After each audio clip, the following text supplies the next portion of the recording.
সুপ্রিয় দর্শক, আসসালামু আলাইকুম। দেশ ও প্রবাসে যে যেখানে আছেন আপনাদের প্রত্যেককেই শুভেচ্ছা জানাচ্ছে। আজকে নতুন একটি প্রতিবেদন দেখতেই পারছেন, আমার সামনে একটা আপু আসছে ছোট্ট একটা বাচ্চা নিয়ে। আসলে কেন বাচ্চা নিয়ে প্রতিবেদনে আসছে বা কি বলতে চাই, চলুন কথা বলে জানার চেষ্টা করি। আপু আসসালামু আলাইকুম। ওয়ালাইকুম আসসালাম।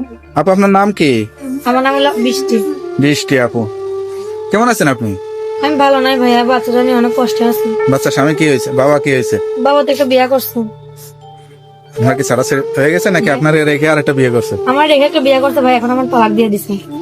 বিয়ে করে পরে তালাক দিয়েছে? হ্যাঁ। তো আপনার মতো এরকম পদ্মাশীল স্ত্রীরা ছেড়ে দিলে কেন? আপনি কি স্বামীর সঙ্গে ঝগড়া করতেন নাকি? না ভাই, আমি কিছুই করতাম না তার সঙ্গে। কিছু কিছু বেটা মানুষ বুঝছেন, এগুলো অভ্যাস, এই জন্য তারা বিয়া করে। তো দেখে শুনে বিয়ে করবেন না? বিয়া আপনার করছি পরিবার দেখে না, বিয়েটা কি বিয়া করছিলাম ভাই।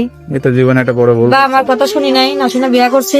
হ্যাঁ, তার জন্য বাবা মা আমার ঠাই দেয় না, বা আমার ঘরে তারা রাখতে হয় না যে তোমার বারণ করছিলাম বিয়া বসতে, কেন বিয়া বসতে এরকম ছেলের সঙ্গে। যার হাত ধরে ঘর ছাড়লেন সে এখন পর পেরে সে দিল। পর করে দিলে, এখন তার জন্য বাবা আমার কাছে যাইতে পারি না।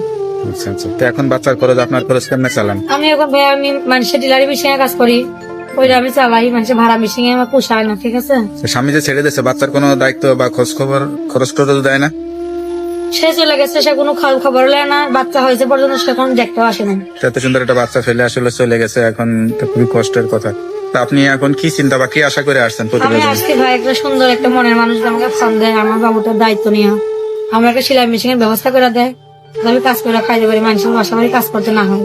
তো সেলাই মেশিন বেশি প্রয়োজন না এটা সঙ্গী একটা প্রয়োজন? সঙ্গে বেশি প্রয়োজন। তবে সেলাই মেশিন কি যে বিয়ে করবে সে তো আপনার সবকিছু দায়িত্বই নেবে, হ্যাঁ যে ভাই, আমি বিয়ে সেটাই করবে। বলছি যে আমার ভালোবাসবে, সে আমার পাশে দাঁড়াবে। ধরেন আপনার একটা বাচ্চা আছে, এরকম পুরুষও আছে, তারও হয়তো একটা দুটো বাচ্চা কাচ্চা থাকে, বউ মারা যায় বা চলে যায়, আমি চাই আমার কাছে বয়স্ক মানুষ ফোন দিবেন, ইয়ং মানুষের আমি কথা বলতে চাই না ভাই। ইয়ং মানুষের ভালোবাসে আমি কোথায় আচ্ছা আচ্ছা। যা বলতেছেন সত্যি বলতেছেন কিনা? ইনশাল্লাহ ভাই। দেখা যাচ্ছে যে পুরুষ মানুষ বিয়ে করার জন্য ফোন দিল, পরে আপনি বিয়ে করলেন না, তাহলে আমি তো অবশ্যই সমস্যা। বিয়ে করবো ভাই, আমি একটা মানুষ চাই, ঠিক আছে। আমার জীবনটা তো এমনি চলা যাবে না। হ্যাঁ। আমি অনেক কষ্ট করে এই বাচ্চাটা নিয়ে প্রতিবেদন আসছি। তো এখন বলে টলে ভুল টুল স্বীকার করে মা বাবার সাথে এখন থাকা যায় না? মা বাবা তো নেয় না, মা বাবা বলে যে তুই ভুল করছিস, ওইগুলো কোনো মাসুল নাই। একটা বাচ্চা এক আছে, এখন তন্নদের করে খাও। আচ্ছা, জায়গা জমি টমি তো কোনো কিছুই নাই আপনার? না ভাই, কিছুই নাই, জায়গা জমি। ঘর বাড়িটা থাকেন? ঘর বাড়ি ঠিকানা ছিল কোথায় আপনাদের? ঠিকানা আমার দেশের বাড়ি হলো যশোর। স্বামীর বাড়ি?